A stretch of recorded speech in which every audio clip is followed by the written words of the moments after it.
Olá, sejam muito bem-vindos. Hoje a gente vai mergulhar num modelo muito poderoso para resolver conflitos familiares. Ele é todo baseado nos insights do Rock e da Deja lá do Pod Family. Vamos lá, uma pergunta para a gente pensar junto. Sabe aquela conversa que começa super bem, com as melhores intenções, mas, de repente, as opiniões são diferentes e pronto, vira briga? Pois é, isso acontece muito mais do que a gente gostaria de admitir, né? E é aí que está o X da questão. Uma discussão que era para ser simples, de repente vira um verdadeiro campo de batalha. O pior é que isso deixa todo mundo magoado, ferido e até questionando: será que eu sou amado de verdade aqui? Tá, mas por que isso acontece? De onde vem essa escalada tão rápida? A resposta, segundo a fonte que a gente está analisando, está lá atrás, na nossa história de vida, na nossa criação. Olha só que interessante o exemplo que eles dão. Eles chamam de crise da fusão. Imagina só, de um lado, alguém que cresceu numa família gigante com mais de 15 irmãos, onde tudo era compartilhado. Do outro, alguém que era filho único, acostumado a ter as coisas só para si. Quando esses dois mundos se juntam, nossa, é um choque de culturas. E aí surgem atritos o tempo todo por causa de expectativas que ninguém nunca falou em voz alta. E o que alimenta essa fogueira?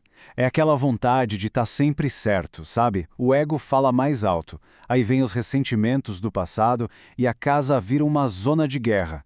A conversa deixa de ser sobre o problema real e vira uma batalha para ver quem ganha, quem prova que está certo. E claro, é nessa hora que a gente desenterra aquela lista de mágoas antigas. Agora, segura essa. A gente vai ver uma analogia muito poderosa que eles usam para explicar uma força oculta que atua em muitas dessas brigas. Imagina a cena, dois exércitos, frente a frente num campo de batalha. Mas a intenção é boa, eles querem fazer as pazes. Os comandantes até vão para o meio do campo desarmados para negociar um acordo de paz. Só que tem um terceiro elemento nessa história. Escondido, tem um traficante de armas. Para ele, a paz é um péssimo negócio. Ele lucra com a guerra, ele precisa que o conflito continue. Então o que ele faz? De trás de um arbusto, ele dá um único tiro.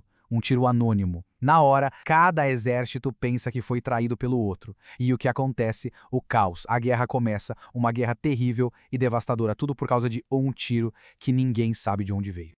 A moral da história é pesada, mas faz todo sentido. Existe um inimigo que quer destruir a família. E ele vai dar esse primeiro tiro para começar a confusão. A ideia aqui é que muitas das nossas brigas não começam por nós, mas são provocadas por essa força externa que se alimenta da discórdia. Ok, então quando as brigas são constantes, a primeira coisa que vem à cabeça é: o amor acabou. É quase automático, né? Mas e se o diagnóstico for outro? O material que a gente está vendo traz uma perspectiva bem diferente. A grande questão é, num relacionamento longo, o amor acaba mesmo?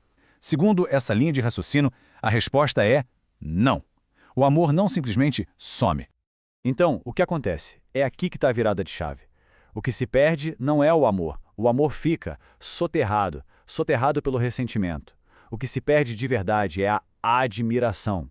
A admiração é a base que deixa o amor florescer. Sem ela, o amor fica sufocado. E isso muda tudo. O objetivo não é mais achar o amor perdido, mas sim reconstruir a admiração que se foi. Tem um relato bem forte de um dos apresentadores. Ele conta que a esposa chegou para ele e disse: "Olha, eu te amo, mas eu não te admiro mais." Pensa no impacto disso.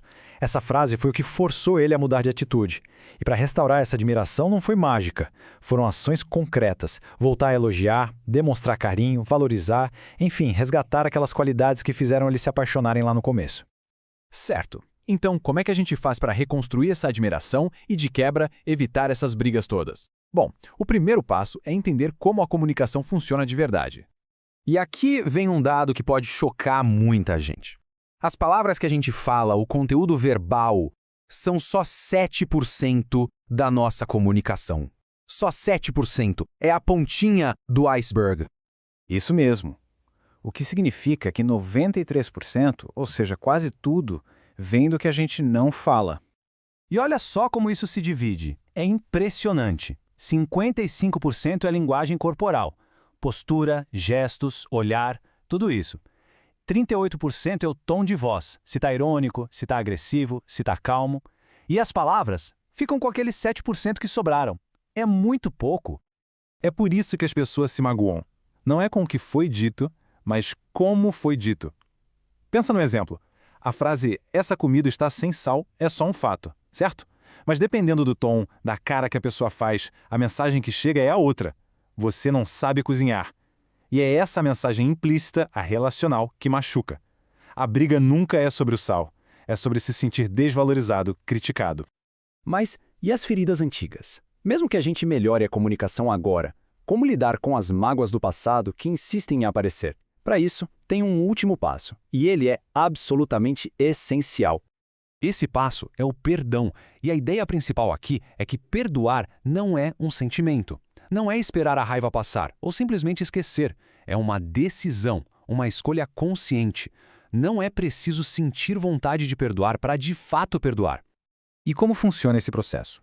São 3 passos. Primeiro, reconhecer que existe uma dívida, uma mágoa. Segundo, tomar a decisão de cancelar essa dívida. E terceiro, o mais difícil talvez, liberar a pessoa da obrigação de pagar de volta. É literalmente como zerar uma conta. A analogia que eles usam é a da parábola do rei que perdoa a dívida enorme de um servo. Isso é crucial, porque desconstrói aquela ideia de que o tempo cura tudo. Não cura. O tempo pode até anestesiar, mas a ferida continua lá.